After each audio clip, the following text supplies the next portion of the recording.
Now, we are not in life and death situations, but the way our minds interpret information that is given to us is in terms of life and death. This is why we don't trust politicians. They tell us the things we want to hear. We don't prima facie disagree with anything we've been told, but we know that they don't believe the things that they're saying. And so we as human beings, we're very, very smart, and this is always ingrained in us.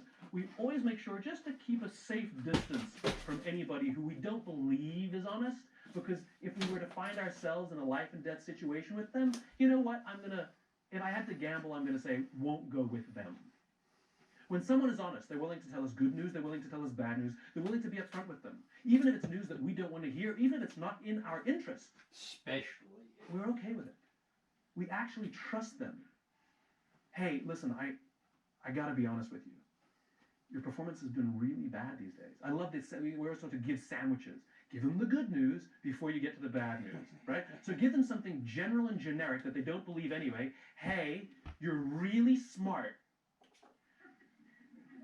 And on this one project that you did that you really complete, like it's really specific when they give us the negative, right? In other words, we didn't believe the positive in the first place. We knew they were just biding their time to get to the negative. Honesty. I'll give you another example of honesty and how we respond to it, okay? We've all had this happen. You get an email that says to you, Dear Simon, I'd get that. You wouldn't get that. If you get that, send it to me. Good game, sir. Dear Simon, haven't talked to you in years. Hope you're doing well. Congratulations on all your success. It's really amazing. Would love to catch up and get a cup of tea sometime. By the way, if you could go to this website, I'm trying to raise money for a project I'm doing. I would really appreciate it if you could vote for me or tweet it out. Thanks a lot, Dave. And what do you do when you get something like that? You're like, you know? Right? Now, what if we simply reverse the information? Dear Simon, I'm trying to raise money for this project I'm doing. Would really appreciate if you could click on the link and vote for me, and maybe even tweet it out. Haven't seen you in years. Hope you're doing really well. Congratulations on all your success. Would love to get together with you for a cup of tea sometime, Dave. In other words, tell me the reason you sent me the email. Right? The niceties are fine, but that's not the reason you sent me the email. It was dishonest. It was disingenuous. Honesty is such a simple thing, right? It's such a simple thing, and when it is afforded to us, we respond with loyalty and trust and commitment and devotion and loyalty, because why wouldn't we? By telling me accurate information, it helps me better survive. I like that. I appreciate that. I'm going to stand next to the honest one. Honesty is king. Hard, but important. And if we screw up, be honest about the screw up. I want you to know I wasn't honest with you. I was in a weird position. I should have told you the truth, and I didn't. I got embarrassed, and then I made it worse. I don't know. I'm sorry. I'm ashamed. You know, like we can be honest about the failings even. We can accept punishment. Great organizations, if people screw up, you can be punished, but it doesn't mean you'll lose your job. If we fear that we will lose our jobs, we don't work in safe organizations. If we fear getting in trouble, that's okay. When we fear getting in trouble from our parents, we don't fear that they're going to throw us out of the house, right? Same thing. Same thing. Here's another thing that is easy to do and is a component of leadership, right? Allowing others to fail. My friend David Marquet, who wrote an amazing book called Turn the Ship Around, check it out, Marquet, was a captain of a submarine, nuclear-powered Los Angeles class fast attack sub. And Marquet believed, like many of us do, that his credibility as a leader was closely tied to his competence, to his intelligence. You know, we believe that we have to know as much or more than those in our report because this is what gives us credibility as leaders, right? And so, in typical Marquet fashion, when he was assigned to one of the great honors of his career to be captain of his own submarine, the USS Olympia, he spent a year learning every button, every switch, every pipe, every valve of the submarine. He went through the dossiers of his crew. He knew everything about his crew. He was going to be prepared, and he was going to know as much or more than everybody else on board because he was the captain now. He had to. He had no choice. 2 weeks before he took command of the Olympia, he got a phone call that says, yeah, you're not going to be the captain of the Olympia, you're going to be the captain of the Santa Fe. Awesome. It was a slightly newer submarine, still an Los Angeles class submarine, but Marquet realized because it was slightly new, some of the things were different. And he didn't want anybody to know that he didn't know everything. And so he kind of kept it to himself and pretended he knew everything. But that's okay. You know, he's a smart guy, he's a competent guy, he obviously trusted him enough to be captain, he was fine. Then there was another little wrinkle. Where the Olympia was the best rated crew in the United States submarine fleet, the Santa Fe was the worst rated crew in the submarine fleet. They ranked last or close to last in almost every readiness measurement in the entire that the Navy had, right? But Marquet figured, that's okay, I have a bad crew, it's all right, I'm going to be a good leader. If I give good orders, I'll have a good ship, and if I give great orders, I'll have a great ship. So they set sail, and about 2 or 3 days into being out there, you know, when they got ready, he was like barking orders, get ready for this, get ready for that, and everybody was following his orders, and off they went out to sea. It was a great feeling, everybody, when they do what you say, right? And about 2 or 3 days out, they were submerged, and they decided to run an exercise. So they turned off the reactor manually and pretended that they are having a meltdown, and they ran the boat on battery power. It's called EPM, right? So Marquet decided he wanted to add a little tension, see how well they would do with more difficult situations. Then he gave a simple order: ahead 2/3.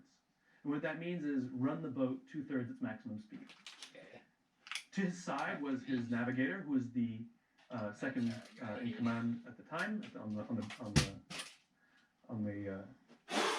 in the bridge, and he was also the most experienced sailor on board. He'd had 2.5 years aboard the Santa Fe, and he repeated the order, ahead 2/3, and nothing happened. And Seaman Jones, junior sailor, sitting at the controls, was squirming, literally squirming in his seat. So Marquet peers out from the side of his periscope and says, Seaman Jones, what's the problem? And Seaman Jones replies, sir, there is no 2/3 setting. Apparently on this slightly newer Los Angeles, but there was no 2/3 setting on the EPM. So he turns to his navigator and says, did you know this? And the guy goes, mm-hmm. Why did you? He said, then why did you give the order? He said, because you told me to. And that's when Marquet realizes he's aboard a ship he doesn't understand, and he has a crew that's trained for compliance. It's not like you can just turn around and ask for a new boat or change the crew out. We in the private sector think that we have an advantage because we can hire and fire people. You're assuming that we're hiring and firing the right people. We think that when things don't work, just change the people. Get rid of the weak links. Marquet didn't have this.